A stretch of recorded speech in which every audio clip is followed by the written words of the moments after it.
말씀과 함께하는 성경 통독 해설 시간입니다. 우리가 신명기의 말씀을 살피고 있는데요. 말씀을 보다 보면 이거 어디서 내가 본 적이 있는데 라는 생각이 드실 것입니다. 신명기의 말씀은 많은 내용들이 이전에 하나님께서 그들에게 주셨던 명령들을 반복하는 내용들로 채워져 있습니다. 십계명에 관한 내용도 그렇고 그들에게 음식물에 관한 내용을 반복하여 말씀하시는 것도 그렇습니다.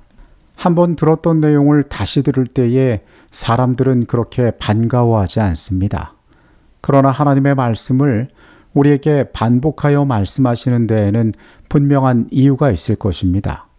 신명기서의 말씀을 듣는 독자들은 이전에 우리가 출애굽 시대에 이 말씀을 들었던 독자들과는 다른 사람들이었습니다. 아는 것처럼 광야에서 한 세대가 저물었고 다른 새로운 세대가 이제 모세를 통하여 이 하나님의 말씀을 다시 듣고 있었습니다. 더 중요한 것은 우리는 듣기는 하지만 행하지 않을 수 있는, 그리고 들은 것조차 기억하지 않은 망각의 동물이라는 것입니다. 하나님께서는 그분의 백성들을 위하여 이것을 마음에 새기기를 원하셨습니다. 그들의 악한 길에 빠지지 않고 하나님의 거룩한 뜻 안에서 구별되이 살아가야 했기 때문입니다. 내일 우리가 살펴볼 말씀은 신명기 17장에서 19장까지의 말씀입니다. 너는 그 악을 행한 남자나 여자를 내 성문으로 끌어내고 그 남자나 여자를 돌로 쳐 죽이되 죽일 자를 두 사람이나 세 사람의 증언으로 죽일 것이요 한 사람의 증언으로는 죽이지 말 것이며, 우상 숭배자에 대해서는 철저히 조사하되 반드시 두세 증인의 입을 통하여 그 사람의 혐의를 확정해야 한다라고 말씀하셨습니다. 이는 무고한 희생자를 막으면서도 공동체의 정결을 지키기 위함이었습니다. 내 성중에서 서로 피를 흘렸거나 다투었거나 구타하였거나 서로 간에 고소하여 내가 판결하기 어려운 일이 생기거든 너는 일어나 내 하나님 여호와께서 택하실 곳으로 올라가서 레위 사람 제사장과 당시 재판장에게 나아가서 물으라. 그리하면 그들이 어떻게 판결할지를 내게 가르치리라. 만약에 판결하기 어려운 난제가 있다면 중앙성소의 제사장과 재판장에게 가져가야 하며, 그들의 판결에 불순종하는 자는 엄히 다스려 악을 제거해야만 했습니다. 17장에는 왕에 대한 규례가 나옵니다. 이스라엘의 왕정이 시작되기 훨씬 이전 시대에 하나님께서는 그들 가운데 왕이 존재하게 된다면 어떠한 원칙을 따라야 할지를 미리 보여주신 것입니다. 그가 왕위에 오르거든 이 율법서의 등사본을 레위 사람 제사장 앞에서 책에 기록하여 평생 자기 옆에 두고 읽어 그의 하나님 여호와 경외하기를 배우며 이 율법의 모든 말과 이 규례를 지켜 행할 것이라. 먼저 이스라엘의 왕은 세 가지를 많이 두지 말아야 했습니다. 첫째로 병마를 많이 두지 말아야 했습니다.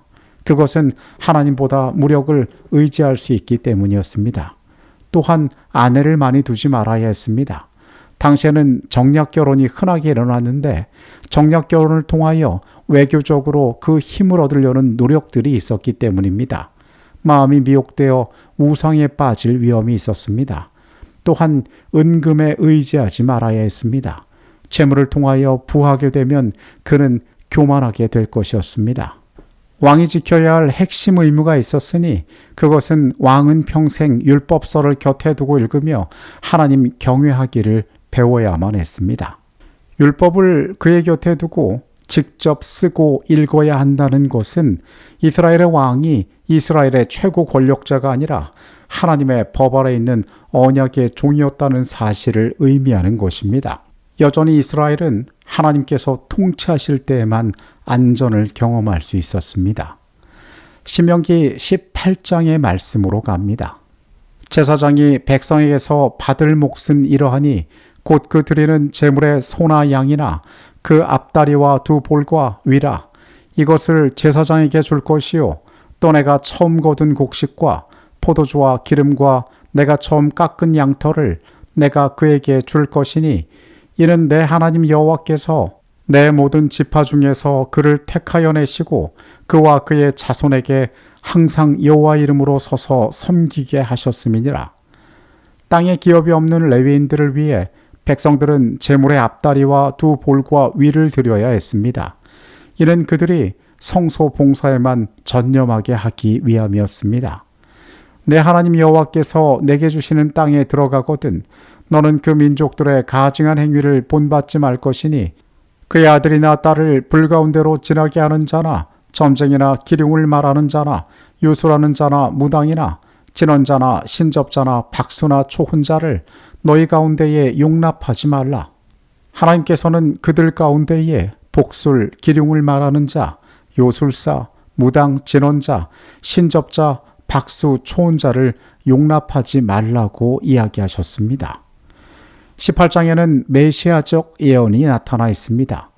내 하나님 여호와께서 너희 가운데 내 형제 중에서 너를 위하여 나와 같은 선지자 하나를 일으키시리니 너희는 그의 말을 들을지어다.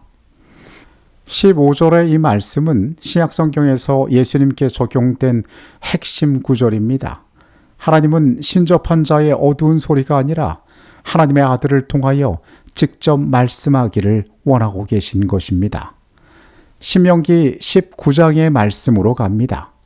내 하나님 여호와께서 내게 기업으로 주신 땅 가운데에서 새 성읍을 너를 위하여 구별하고 내 하나님 여호와께서 내게 기업으로 주시는 땅 전체를 새 구역으로 나누어 길을 닫고 모든 살인자를 그 성읍으로 도피하게 하라. 가나안 땅을 새 구역으로 나누어 길을 닫고 부지 중에 살인한 자가 신속하게 피신할 수 있도록 도피성을 설치할 것을 말씀하십니다. 이는 무죄한 피를 흘리지 않게 하려는 하나님의 자비의 방법이었습니다. 내 하나님 여호와께서 내게 주어 차지하게 하시는 땅, 곧 내 소유가 된 기업의 땅에서 조상이 정한 내 이웃의 경계표를 옮기지 말지니라. 하나님께서는 또한 조상이 정한 이웃의 경계표를 옮기지 말라고 하셨습니다. 이는 타인의 재산권을 존중하는 정직한 사회의 기초를 이룰 것을 그들에게 명령하신 것이었습니다. 만일 위증하는 자가 있어 어떤 사람이 악을 행하였다고 말하면 그 논쟁하는 쌍방이 같이 하나님 앞에 나아가 그 당시에 제사장과 재판장 앞에 설 것이요 재판장은 자세히 조사하여 그 증인이 거짓 증거하여 그 형제를 거짓으로 모함한 것이 판명되면 그가 그의 형제에게 행하려고 꾀한 그대로 그에게 행하여 너희 중에서 악을 제하라.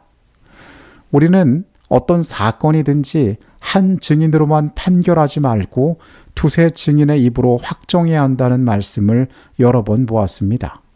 특별히 거짓 증언을 한 자에게는 그가 형제에게 행하려 했던 바로 그 벌을 받게 하는 동태복수법이 적용되는 것을 우리는 18장에서 볼 수가 있습니다.